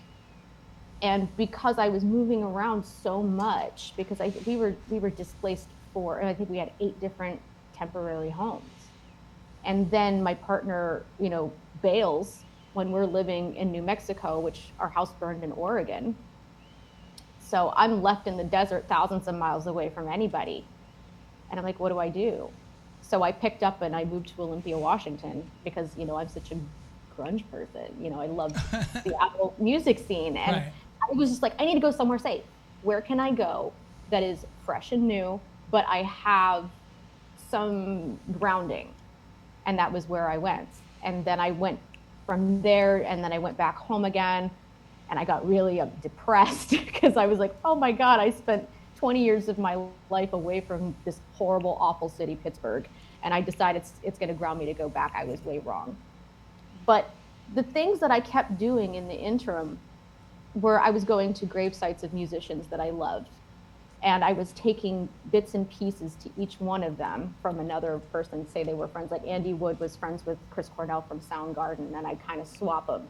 And then I took a piece of, I found an amethyst rock at Kurt Cobain's house, and I took it to Mia Zapata from the Gits. And I went down to like Graceland, and I went to see Johnny and Jude Carter Cash, and I realized that was the moment that I was like, wait a minute, why? Okay. So all of these things are grounding me. So I know where home is now. And it's like a really profound idea that, home can be a person or a group of people, but it's never going to be a place, it's a state of mind, which is really ironic. That's beautiful. I think music is so powerful. People just, and two, it can reset. For me, even the worst possible day, I can listen to a song and then automatically resets me back, or can fix me or motivate me and change a lot of things in my life, just by hearing a simple song. Nice. And look, I'm right with you. In fact, I recall coming in and sitting in this studio, and Aaron was playing a song, and I remember just going like, I beat Metroid while that song was on. Right? And you remember these moments and these times and these things. And what an incredible recovery. And look, I can't relate directly with the whole physical injury and all that stuff and everything, but I can tell you that I went from a divorce and feeling like I was on the top of a hill to nothing, to rebuilding and regaining myself back and having to go through some of those things that you talk about. As you were talking there, I immediately start to connect with the fact that, like, yeah, I had a whole, rejuvenation of who I was. I also looked deeper into what I wasn't good at, right? Which is very hard when you're down to look at the things that you're not good at, because you think that that's all you're good at is being bad at things, right? And instead, like, looking back at that and seeing that, so understanding that part of it, and I can only imagine. And for you to find a place of healing for that on the emotional side, I tip my cap to you. I'm going to give you, the utmost of respect, because it is hard for people to pull themselves out individually and to be able to do that yourself and to direct that, because I know how hard it was for me to pick myself up off the mat and get myself going back to where I needed to be, because I had a dark place, and I can only imagine where your dark place was. And so thank you, first off, for sharing that with me and with everyone else here. I just want to point something out too, real quick, before we wrap up this little part with Melissa, is that as she's going through all this stuff, she was actively doing PR in comics and stuff like that, and she is one of the best in the business. Like, I can't ask for a better, she sends me everything I ever need. When I ask her for stuff, I get it 10 minutes later, 15 minutes later. Like, she is one of the very best in the business, and she is an absolute pleasure to work with, and she's doing all of that while she's dealing with all these other things, and that is just incredible. Well, and motivated people like you, Melissa, that's what we do, right? We keep ourselves busy. Yeah, and honestly, like, the best thing to come out of my head injury was don't hide. And it was because of the support of the comics community. And, because I lost my job. I lost my job in a merger because I was a liability because of my head injury. So I was like, oh, what am I going to do now? And everybody's like, hey, just start your own firm. Everybody in comics is like, I'll hire you. And I was like, oh, yeah, that's awesome. And, I can't really fault. I don't think that the head injury is the worst thing that happened to me. I think it made me realize what's important. Just like the fire made me realize what's important all over again. Yes, I'm done with my life lessons. I'm done. I'm like going to put a check on it. Like, I'm good. And what I'm really excited about is like what I have now and what I have to give to other people. And I consider like the comics realm my family. And I consider my closest friends my family, because honestly, those are the people that got me out of all of these hard times. And what's really interesting is that I'm actually working on a third book, but it's hard to write because it comes from a good place. And the craziest part about it is that I didn't realize, and maybe this is the ongoing theme, when you love something so much, like music, like the Melvins, like I do, and they know you love them, they learn to love you back. And like my life has done nothing but change for the better in that regard. No, and that's incredible, and I am so impressed that you've been able to find yourself.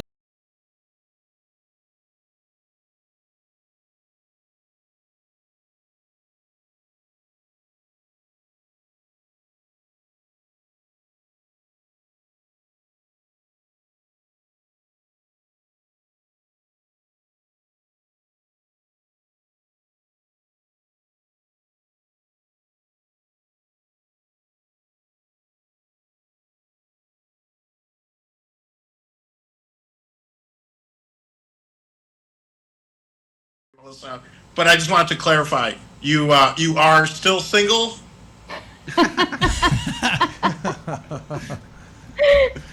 Well, that's what the publicist is about. No, I and that's the thing. My publicist specifically said, "Don't say a damn word." That tells me you're seeing someone. Hey guys, it was a good show. And that's Paul Vato being on There's brand. a recent social media post of Melissa and a fella, and you can't tell who it is because she's doing this over his face, and she goes, "I'm not an asshole. I'm protecting his image." It's true. He's more famous than I am. I'm not even famous. My SEO is better than his, though. Oh, see, look at that. See, she's got bragging rights in there. In that part. Oh, he's my bragging right for sure. Well, look, you're a connoisseur of the comic book world. Obviously, you're a big staple in it, and what you've done with your career and the path. And again, real quick, if you're watching the program, you need PR work. We know where to send you. Please go see Melissa. Find Don't Hide PR. Go there. She'll get you set up, and you might be able to catch her at places like this. Collecticon Houston is this weekend at the George R. Brown Convention Center, right, Brendan? Yes, sir. So Collecticon Houston is happening at the George R. Brown Convention Center this weekend. Basically, they've got a few guests for this one, and I'm not real big on card shows. I don't know if this is a usual thing, but celebrity guests, they've got Ray Park, who is Darth Maul and Toad. He's one of the guys that you never ever see his face in a show. It's like Doug Jones. You never see his face, but you know it's Doug Jones. You know it's Ray Park, because if their face is covered and they're doing these ninja flips and stuff all over the place, it's that guy. They also have a guy named Waka Flocka Flame. I don't know who this is. He's a rapper. He's a rap. Okay, that tracks. And so he's doing a show. Just to announce this really quick, so set this up, okay?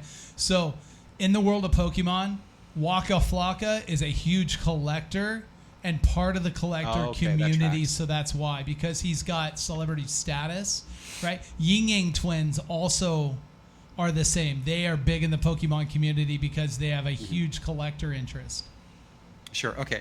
And then this one's got a huge voice actor community there. They've got Christopher Judge. He was in the left of that photo that went up there. He was in what's it called, with Stargate. He was in Stargate as one of the Egyptian guys, but he's also the voice of God of War. He's in Black Panther. Terry Hawks is Sailor Moon. Erica Schroeder is Monkey D. Luffy. Veronica Taylor is Ash Ketchum. Yep. So they've got those voice actors there, and we talked about them kind of taking over some of the comics convention scene. But here at the card show, there are more voice actors than anything else. And then for authentication and grading, you've got JSA there, PSA Beckett, and Heritage Auctions is doing a thing that I think is unique, because I've never seen this as a convention.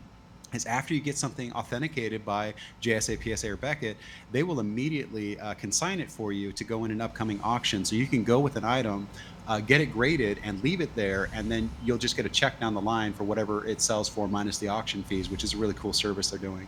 Yeah, and these companies that are creating these opportunities to be able to take your stuff right to auction. I mean, we just saw the announcement with PSA announced that you can now buy raw cards off the PSA or off of eBay. And then now there's an option to check it out to where it ships directly to PSA to grade it for you. And you have a checkout option. Raw cards or rock cards? Raw card. Oh, okay, all right. Yeah. I'm trying to make sure that we don't get Paul Vato worked up over there. He's back with us. So, Melissa, have you gone to any of the Collecticons? Have you had an experience at them? Brendan's always asking me when I'm going to go. to new cons. Well, you should go to a Collecticon because there's the Collecticon vibe is different than most shows because it's a giant, like, everybody is my friend fan fest is what it is. Everybody is cheering. Everyone's exciting. It reminded me of I went to Star Wars Celebration in 2019, and when they brought the Emperor out, right? And they brought him out, the whole place erupted. Like the whole place, right? When these people take the stages, the whole place erupts. It doesn't matter. It's like, hey, here's Veronica, the voice of Ash. And it's like a rock star announcement and, excitement from a crowd. It is definitely one of those things, like the people that attend these Collecticons and go to these are the top level of what you expect a fan to be. They are fanatics.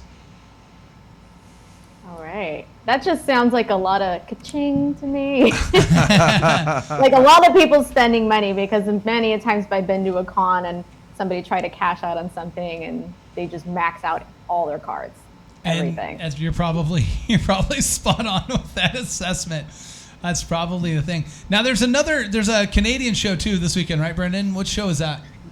So the Calgary Expo, or Calgary Comic and Entertainment Expo, is taking place at Stampede Park in Calgary, Alberta. The celebrity guest for this one, they've got the Back to the Future crew, which is making their rounds this year. It's one of the last years that Christopher Lloyd and Michael J. Fox are both going to be on the road because of their health issues and advancing age. They've got a 35th anniversary TMNT. They've got a bunch of the guys who were inside the rubber suits: Robbie Rist, Ernie Reyes Jr., Francois Chow was Shredder, Brian Tochi, Ken Scott.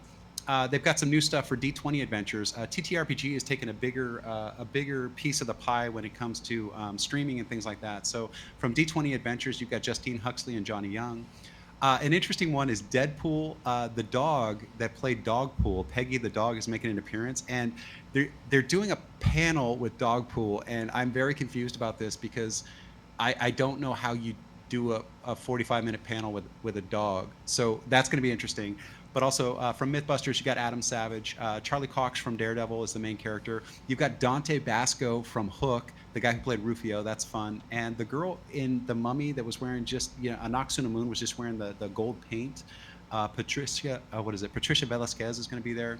They've got folks from Twilight, Star Wars, Buffy, and for some reason, Helen Hunt and Heather Locklear are also going to be there. I don't know what that's about. Wow. But on the comic side, Dan Slott, Frank Miller, Ken Lashley, Bill Morrison is a delight. He does The Simpsons. Jim Zub, Brett Bean, Dan Parent. You've got content from TPRPG, comics, Dragon Ball Z, film, and cosplay. This is just another one of those events where they really went out and tried to get a piece of every little nerdy fandom that they could to bring it in. So it's a broad appeal show. Yeah, so a lot of times those guests like Helen Hunt and Heather Locklear, they're going to be added just purely on the fact that that's like a supporting component to people who might come with you. Let's say the parents will be like, oh, Heather Locklear's where, and meanwhile Johnny Youngbosch is over there, not of interest to them, but it could be someone for them. And Melissa, you were going to say? Yeah, the reason why Alicia Silverstone's going to be there, they just announced the Clueless reboot. Yes. So again, when you start talking about these pop culture things like Clueless being rebooted, obviously that's, that was during Paul Vato's prime in the 90s, Clueless was a big deal. I loved Crush. Crush was like one of my favorites that she did with Mark Wahlberg, right? Yeah. Did you see that? Or was it Paul Rudd just redid the Super Nintendo commercial? And that was incredible. Yes, in all of his original, and his hair was all over. Yeah. Needless to say, somebody is getting a bonus for pulling that old footage up and saying, "Hey, we should rebook him to do this again." Well done, Paul. What commercial do you want to redo, Paul? That from your childhood times, would it be the Xerox commercial? Which one would you want to redo? Well, it was Netscape Navigator, and I would love to redo. I think the world is ready to see a reboot of that particular commercial. Can you jump up that high anymore, Paul? He's trying to get. I would need a step stool this time. How did that interview go with Dude Wipes for the sponsorship? I don't think I can get up there, and I would insist on possibly keeping my underwear on. So yeah. I mean that's how I got the nickname One Ball Paul. I mean, that Did you glass just did say? break. Did you just say that? Yeah, Paul? so I would love to see that. But yeah, I'm such a big fan of Clueless. Of course, I grew up with it, so yeah, I love it. And you I live love your the life fact that as that's what's it, going on. right? And you live your life I clueless said, as well. I don't know why Helen Hunt and Heather Locklear are there, but I did have both of their posters on my wall when I was in high school. I love both of those ladies. And you would be first in line. Helen Hunt's That's why also they're there. Yeah, I know for a fact. I mean, I know Paul was working on a deal. God, I don't even know how old she is now, but she's still gorgeous. Yeah, so I don't know. Answer this question, Paul. I know you're working on a deal for WrestleMania to get sponsorship for I Dude put Wipes. something in the chat. Next, the 28th, when we're filming that Monday, we are doing a Dodger watch party for Japanese Heritage Night. I'll be there in LA at Ovations Hollywood and Highland, if you guys want to come out. And on the 23rd, my friend is the Swedish Fist, she goes by, is performing at Powerhouse. So if anyone's out there in LA, please come by and support the Powerhouse. Yeah, That's please. Wednesday. Please go see Paul. Oh, you did meet the Swedish Fist. That's right. Yeah, please she was at the go last see event, Paul. And I could not get a word in edgewise. I just stood there like a pole for 5 minutes while she just went. She just go, Swedish Fist, and then left, just like that. Like, okay. Yeah, I don't know what fisting just begins at happened. 9. Well, the joke that I was going to pull on Paul is now. One line and leave and get paid for it. Yeah, the joke that I was going to have for Paul, because of the 3 times that Brendan got his interjection Did we lose in the there, studio audio? I went ahead and I'm just going to go ahead and kill the thing. Oh, maybe. They can't apparently Maybe hear we're us, just so this talking is into the probably air. an Aaron the producer It's thing. just us. Oh, it's you? Ah. Okay. So, So hey, Melissa, I sent over all those convention after party photos, and they didn't use any of them, so I'm good with that. yeah, he did. Not even you in front of Carrie I'll Bradshaw's tell you house. right now, they I can't don't hear even us. know where that was. You took a picture of me in front of some house. You're like, hey, That this is a was in famous New house. York. I'm like, oh, yeah, well, yeah, it's New York, but Yeah. you're like, hey, you should know this house. And I'm like, from what? And you're like, Yeah, the Aaron cut us show. And I'm off. like, From the okay. city. Yeah. I was like, stop, I want to take your photo. You were so Hello? excited to be there. I we love did. that photo. I thought you were going to make that your profile photo for a Here's while. the photo for you. I think I did make it my profile photo for a while.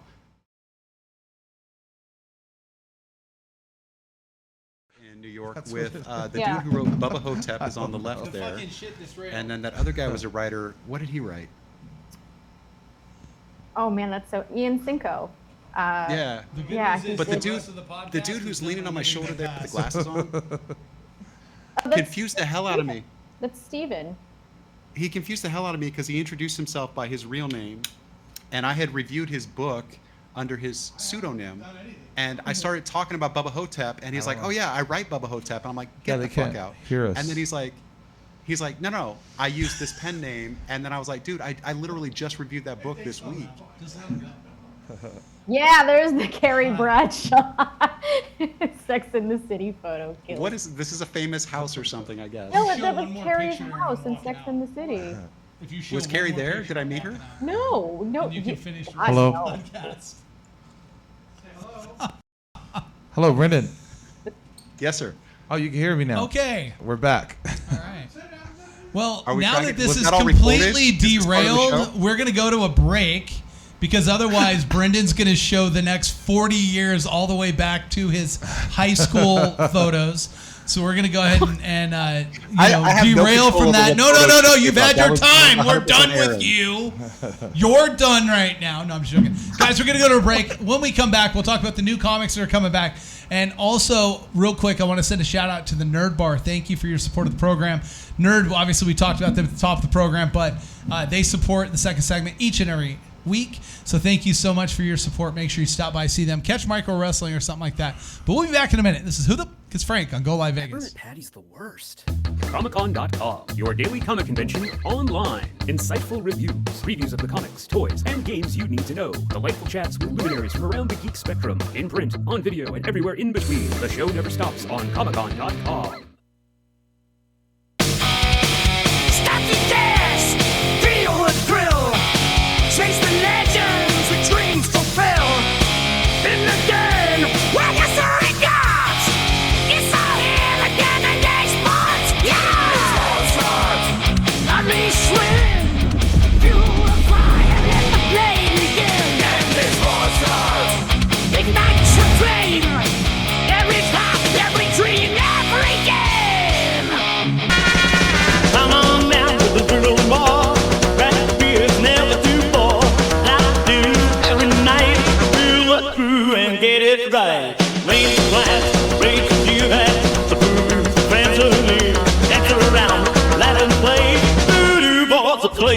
stay.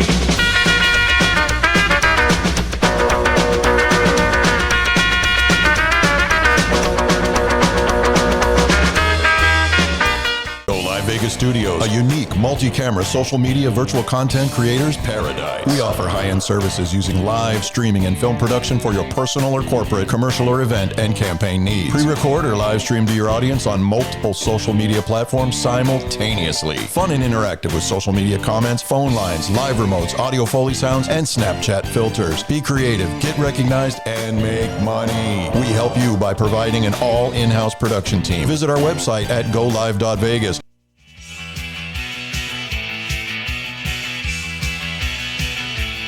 And in true Paul Vato fashion, we return to Who the is Frank with a big question mark. And that's because we're curious where Paul went. Paul sent a message, very delightful message in my opinion. He said, "My battery is dying," which is on brand for Paul.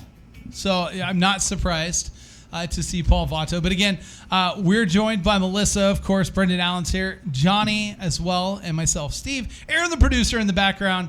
Aaron, the producer, was just talking to us about the last 5 or 6 minutes that was there at the end. What the fuck? And that's exactly what was going on, because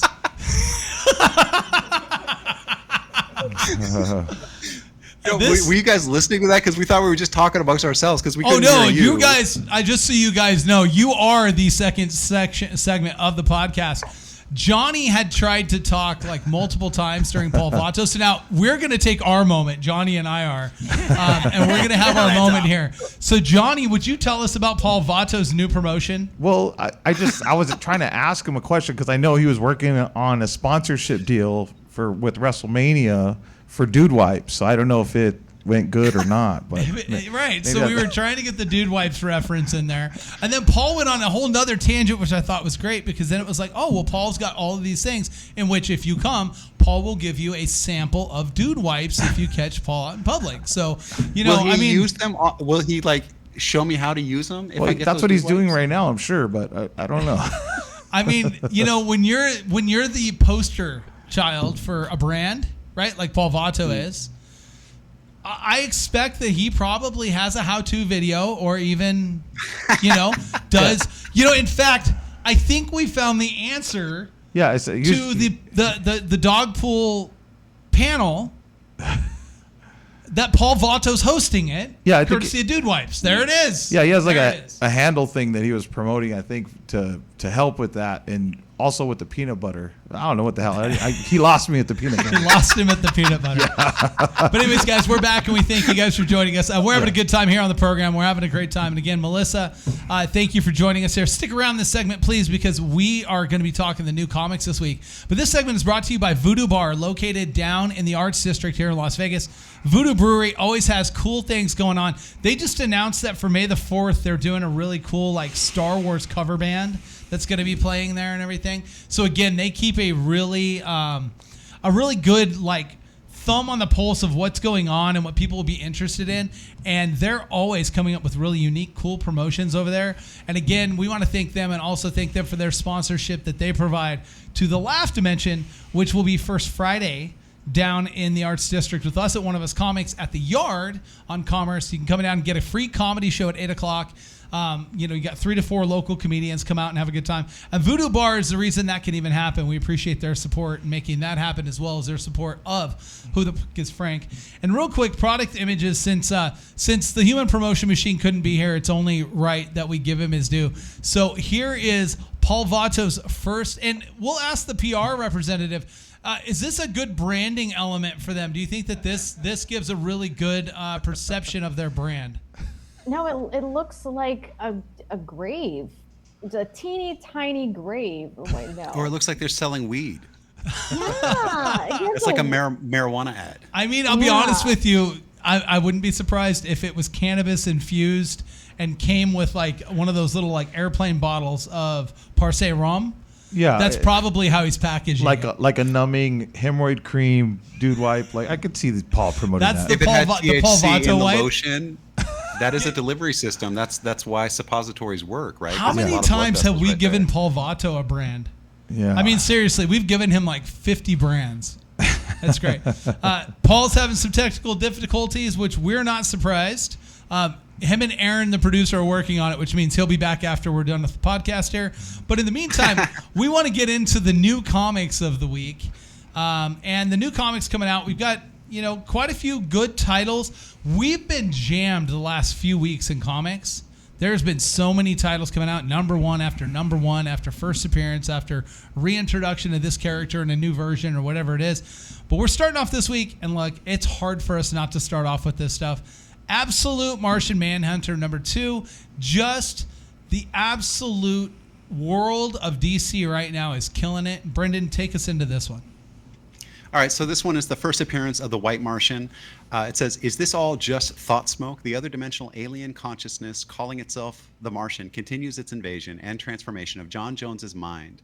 The by-the-book FBI agent has been drafted into a cosmic war that will make him question the nature of reality and test his belief in good, evil, and free will. I just want to say I love these covers.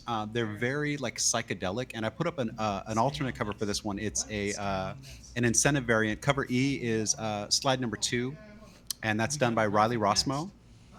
But this cover is cool, and the other cover is also cool. But all of the variants on this line have just been amazing. Yeah, and so this next cover that you wanted to talk about, the cover E, I think it's a 1 in 25 variant. How cool is this cover? Very, very cool. Like I said, it's got the psychedelic element. I like the distortion of the anatomy and just the images back there. There's lots of places to sign on here for the collectors. It's just a really cool cover. Melissa, have you gotten into the Absolute line at all? No. I'm really interested in who did this variant cover. So this is Riley Rossmo. Yeah. Riley Rossmo. They're doing some really cool stuff where they're rebooting these storylines of these mainline, Justice League characters. So it started with Batman, then you got Superman, you got Wonder Woman, The Flash, Green Lantern, Martian Manhunter, and so on. They all have this new alternate versions of themselves. So for example, Batman's a trash man. I love that. So he's got to completely reboot, right? Wonder Woman comes from hell. Nice. So it's these really crazy thoughts, but they work. And then you're getting all of these introductions for the first time of characters that have been around. So we just saw the introduction of Mr. Freeze, a cameo of the Joker. These are all the new Ultimates and everything. The Ultimate line is doing really well. And look, the art style they chose for the Martian Manhunter line makes this an appealing comic, I think. Yeah, it reminds me if Jeff Lemire was writing the DC universe. It has a Black Hammer vibe to it. Yeah, and that's very cool. Now, opposite of that is Avengers 25, and this is the first appearance of the Masters of Evil. The new Masters of Evil. So this is the rise of the all-new, all-different Masters of Evil. While the Avengers are busy dealing with Doom, the new Masters of Evil strike in this giant-sized 25th issue. This is a tie-in to the World Under One World Under Doom, so it's the new version of the Masters of Evil. So these tie-ins, obviously, that One World of Doom is doing really well. They continue to branch off of the different Marvel titles to pull in different factions of, the superhero world that Marvel has. The Avengers is doing pretty well on this book run because of Doom. I think it's got a little extra oomph behind it because a lot of the feedback I'm getting is that this Avengers story has been kind of all over the place. So we'll see if they pull it together a little bit more here. Cool book. Cover is decent. This next one, though, I really like, and I think they're doing a great job with New Champions. And tell us about this one, Brendan. All right, this is New Champions number 4. This is the origin of Gold Tiger. So who is the cheerful young Wakandan with the Midas touch, and how did she link up with the New Champions? Find out what everyone is talking about with this new hot series. But these start to feel kind of peachish a little bit with these covers, and the peach art style has gotten so big. I'm not surprised to see. Is this another one of those situations where I'm going to vamp right now and they're going to tell me if they heard everything? Yeah, we're absolutely going to tell you we heard everything. You see me nodding my head? That's yes. Well, because I can't see you. All I see is the cover, so I have no idea what's happening in studio. We're having, Aaron is on one today, and this is going to be one of those chaotic episodes. That's going to be one of our best ever, I guess. Yeah, because we're having just constant, issues that happen. It occurs. Next book up, Harley Quinn. Thank God this is not fartacular. Again, don't get me wrong. That title, the fart title, sold well for Harley. But I'll be honest with you. I think the fans really wanted like some cool Harley Quinn stuff. And we've got something because we got a first appearance this week, right? Yes, sir. This is the first appearance of the Gun Buddies. Get ready to meet the Gun Buddies. Bang, bang, bang. Introducing the soon-to-be DC comic sensation, the Gun Buddies. They love each other almost as much as they love guns. Take it from me, everybody wants a piece of Harley Quinn, including my own brain. Can the clown queen of crime, me, dodge? Who wrote this? Dodge assassination attempts, navigate the responsibility. So the writer is breaking the fourth wall with this. I don't understand what's happening, but there is a first appearance of a new faction called the Gun Buddies, and they love guns, apparently. I do love the fact that you just said that the writer broke the fourth wall. That's great. What a great thing. Gun Buddies, Johnny. What do you expect these guys to be? No, everything Harley Quinn I love. I think the Gun Buddies are a nice addition to her whole read and everything she's got going on. But yeah, I think it's very on brand with Harley Quinn, 100%. When you think of Harley Quinn, you think of those, big cartoon guns. You think of, the bat, and so when you have someone like this that comes in, it kind of is a on brand type of reference and everything. Melissa, you were froze there for a minute, so you are back with us. Okay. Yeah, she's here. It's either that or you have the best still, if I go freeze, she can just freeze perfectly. Do it now. No, I want to catch you in the middle laugh. She can't do it when she's laughing. It's only when she's got the resting bee face. Mm-hmm. Series premiere of the first appearance of the Hell Knights, Medieval Spawn #1. Yes, sir. So Medieval Spawn's past has been a mystery to most until now. This miniseries explores the background of one of the most enigmatic of all the Hell Spawns. Fighting dragons, wizards, and hordes of monsters, Sir John of York cuts a bloody path across history. This one, to me, feels like it's going to appeal to like the D&D crowd and stuff because they're talking about dragons, they're talking about the medieval weaponry and stuff like that. So I think this has got a big fantasy element that's going to appeal to more than just the regular Spawn crowd. I think we've learned with the masses, and Melissa, you could probably back me up on this. If it's vampires or if it's dragons, people are in, right? Mm-hmm. Always. So get those vampire and dragon fans out there and do that. Now, what do you get? Let me ask you guys this question. What do you get when Disney acquires Sony? You get the Predator to have a Disney princess. Is that correct? Like, there should be a Disney princess Predator now. Is that it is? Oh, because dude, I thought we were still talking about Spawn. I was trying to think of a because they're about to showcase. You're on the next book. Correct, because they're showcasing all of the Marvel Universe versus the Predator. Is that correct? Yes, they are. So they did Predator versus Wolverine. They did Predator versus Black Panther. Now they're doing Predator versus Spider-Man. This is a 4-issue mini. It's the first appearance of a Yautja named Skinner. So now Ben Percy turns his twisted brain to Marvel's most beloved property, Spider-Man. A heat wave sends New York City into a blackout and Spider-Man on patrol as tempers boil across the city. Beneath its grimy sewers and subways lurks a threat unlike anything Peter Parker has ever faced before. Introducing Skinner, a predator of no honor and no clan, only a thirst for blood. And the artist on this one is Marcelo Ferreira. So, I mean, the creative team on this is pretty good. The concept is kind of but anytime they do a mashup like this, it's a hit or miss. Sometimes they're fantastic. Sometimes they're just kind of, okay, well, they did that. Now, Johnny, you're a big Predator fan. Like, you like the Predator style, the art, the characters. Does this appeal to you when you have Spider-Man being involved now? For me, I don't know. I don't see Predator and Spider-Man, and I just think different fan base to me. I could see Spider-Man King Kong, Spider-Man even RoboCop or Terminator. But, yeah, the Predator, Spider-Man, I don't know. I don't see it. I even think when you think of, like, all the Savage Land stuff, like, if you got, like, some of the Savage Land characters that were, like, fighting the Predator or something is a little bit more. I'll be honest with you, and Brendan, I'm going to toss it back to you, but this is starting to get a little far-fetched, in my opinion. Yeah, 100%. Well, it's always been far-fetched. I mean, What If is always far-fetched, but the What If Galactus series, there were a couple gems in there. So that's the thing, is they're trying this out. They're putting Predator, they're putting Yautja of different ranks and abilities, and I think the Black Panther one had a whole battalion of Yautja that were fighting against the Wakandan armies. So they're trying it out in different spaces. Some of them are going to work better than others.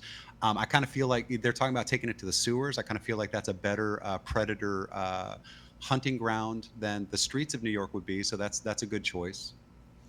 Yeah, again, the whole concept is Spider-Man is always, when he defeats the villain in some way, form, or fashion, he stops them with creativity.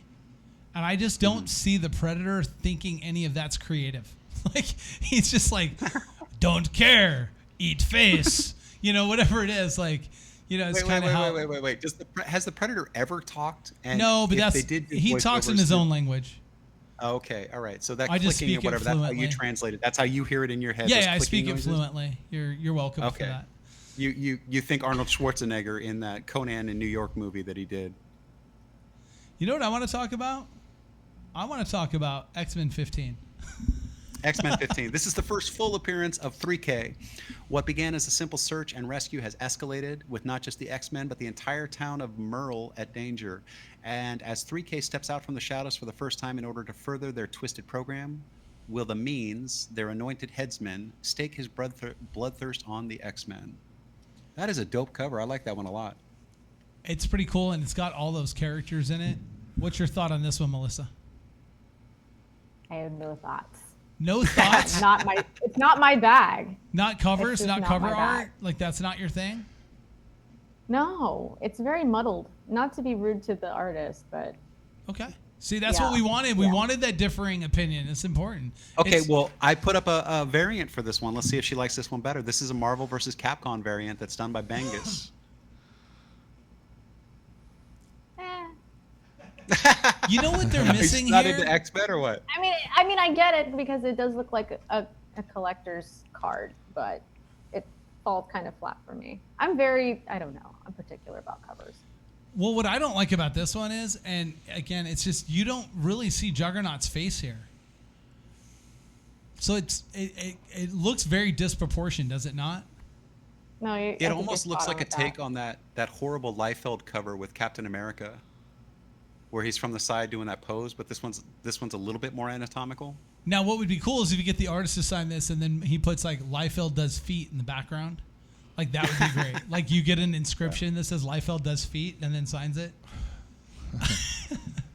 It just looks like it was a sketch that was put on a white or like a eggshell colored background, and it doesn't work for me. The composition is all wrong. Composition is all wrong. I'm going to use that next time for the next cover. So what's next? All right. So next up is Arcana Royale. It's a series premiere. This one's a Dark Horse horror. A Dark Horse is they're pretty good with most of their horror series. Hudson Tremaine is a streetwise gambler who has siphoned money from every high-stakes game in Vegas. She's made a name for herself, but she's also made more than a few enemies in the gambling underworld. When she's invited to play in the most underground card tournament of all, the Arcanos Mysterinos, she realizes the stakes are higher than she ever imagined possible. Now, this one's got Cullen Bunn on it, and I will read just about anything Cullen Bunn. He does fantastic with horror. He's dipped into the occult with moonshiners and gangsters and stuff before. He did The Six Gun, which is a Western with occult themes in it. So I think this one's going to turn out pretty good. Yeah, and I think when, you see Dark Horse do stuff like this, a lot of times this is the type book that takes off for them because it's got a little bit of like reality element to it, but it still has enough fantasy in it to keep you in that fantasy type space and world. So I think that works. It's set in Vegas, Johnny. Is this one you're going to read? No, it looks interesting. Yeah. I mean, this whole line's been received very well. I think it's, I just haven't had time to catch up on it. Yeah, so when we get this in, this will be one that we'll get Johnny started on this one because, again, that dark side of the comics, like that darker element of the comics, like it is a little bit more of that hybrid of like real and, fantasy and getting that put in here.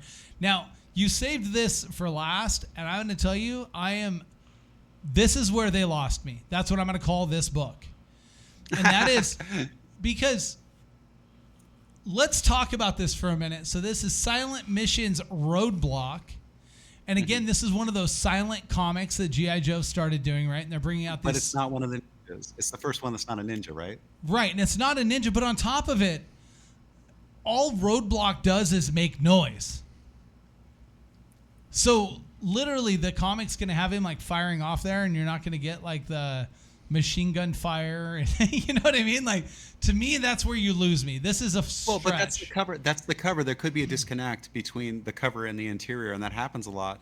But you see him with. What if this is a mission where he's plopped behind enemy lines and he doesn't have any of his gear and he has to figure it out? It says in a standalone sign issue from Andrew Cronky, Roadblock pits his 50 cal machine gun against a Cobra convoy led by the high-flying Wild Weasel. Maybe we're deaf. Maybe we got blown up in an explosion, so we can't hear what's going on. So we're just watching from those post-traumatic stress disorder ears or whatever. Each copy comes with a pair of earmuffs. No, I'm just joking. That's just a joke. They're losing me with this. The ninja thing and the silent ninja thing and keeping it there. We talked about, last week's was already kind of that borderline of it, right? And then, with Spirit, right? And now Roadblock, this to me is kind of grasping at straws when there's so many more characters that you could be doing, right? But they have 5,000 ninjas. Why are we not doing more ninjas? Right, where's Quick Kick? It's the perfect setup for all the ninjas. Where's he at? Where's Quick Kick? I don't know. This week's comics, I don't know. I feel okay with it. I'm not a huge fan of some of the releases this week, and especially not this one. But again, not every book and not every comic book is for every individual person. Read what you like, find something. Please go visit your local LCS, pick up some new titles, pick up some new books, keep them moving and shaking. Get yourself into a new title. Get your kid reading something new, whatever it is. Brendan, what were you going to say? Well, I was just going to say, one of the things that made me really popular with comic book artists, and I still have good relationships with them to this day after doing this for more than a decade now, is that every comic book is somebody's favorite. It may not be your cup of tea or whatever, but I'm not going to sit there and rip on a comic just because I don't like it and it's not my thing. There's always something good to talk about, and if it's not my particular flavor, I just pass it off to somebody else, because every comic is somebody's favorite, and you have to respect it as thus. No, absolutely. Yeah, don't be that Jack Black, Like the Jack Black of comics. Different strokes. That's a great example. I love that. Jack Black's not for everyone. You're 100% correct. Melissa Meszaros, again, don't hide PR. Please go visit her site. Book her for some services. See what she can help you with. Whatever it might be. And get in there. And then we did mention that we were going to talk about this, and I did just want to bring this up. Paul, got into it pretty deep. But today, obviously, Pope Francis passed. Johnny, the big, part of the clergy there throughout your childhood and grew up Catholic. Pope Francis, 1936 to 2025. And Johnny, you were an altar boy at one point, right? For many years, I was an altar boy at San Clemente Church in Bakersfield, and I went to Our Lady Guadalupe Catholic school growing up in Bakersfield. So yeah, that's me and my brother Lorenzo, father, Monsignor Ralph behind us, and on my shoulder. And it was great times growing up. And it's sad that Pope Francis passed away. He was a great for the Catholic Church, and he spoke for a lot of the voiceless people out there, and very meaningful what happened for him on Easter of all days, after Easter, to pass away. Yeah, and being just after Easter, obviously this hits harder, especially to the church faction and everything. But again, this is those big things. Now they'll have a new pope that'll get brought along at some point. I don't know all the specifics on it, but I know that you mentioned something that the Vatican has the white smoke goes up. Well, there's a whole. These ceremonies and all these things that happen is all be a lot. Everybody's gonna be tuning in, the whole world, and what's going on at the Vatican, and it's a big deal. But we'll see what happens, and hopefully they pick somebody close to him. I felt in the world of the Vatican, everybody's like centuries of like ways and cultures, and he was very modern for a pope, in my opinion. Now, one thing I do need to point out on this, Brendan, because I think it's very important to you. Every time we've talked about, some type of moment, history, whatever it is, it seems that Paul and Johnny like to find those as reasons to take days off. And so Johnny was late coming in today from what he normally would. He was on Paul Vato time today, right? And I think he was considering that today was a take the day off day. Well, I'm normally up super late. I normally go to bed like 2, 3 in the morning, but I got the news like in the middle of the night, and I just couldn't sleep. I was just watching all these things, and I don't think I went to sleep till like 6 in the morning. So it is a day off for you. Kind of, yeah. I made it. I'm just messing with you. Well, guys, as we do each week, we wrap the show with a text from Frank, and Frank said, "Now that the bunny's made his rounds and the sweet distractions have passed, we shift from tradition to transformation. The tomb is empty. He has risen, and now it's our time to rise. No longer weighed down by delays and detours, we walk boldly into the promise of our purpose. The storms came, but you didn't fold, you fortified. You didn't wait for perfect conditions, you prepared in the shadows so you could shine in the spotlight. This is your season to rise, not just as a participant, but as the Messiah of success, resurrecting momentum, breathing life into goals, and leading by example." Hold on. I lost it because someone sent me a text message. I do apologize. Hold on. Let me find it. Resurrecting, breathing life, and leading by example.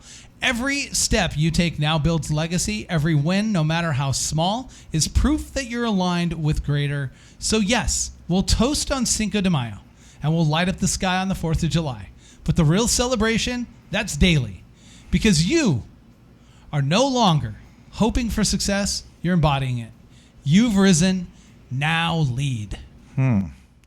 Seriously, who in the F is Frank?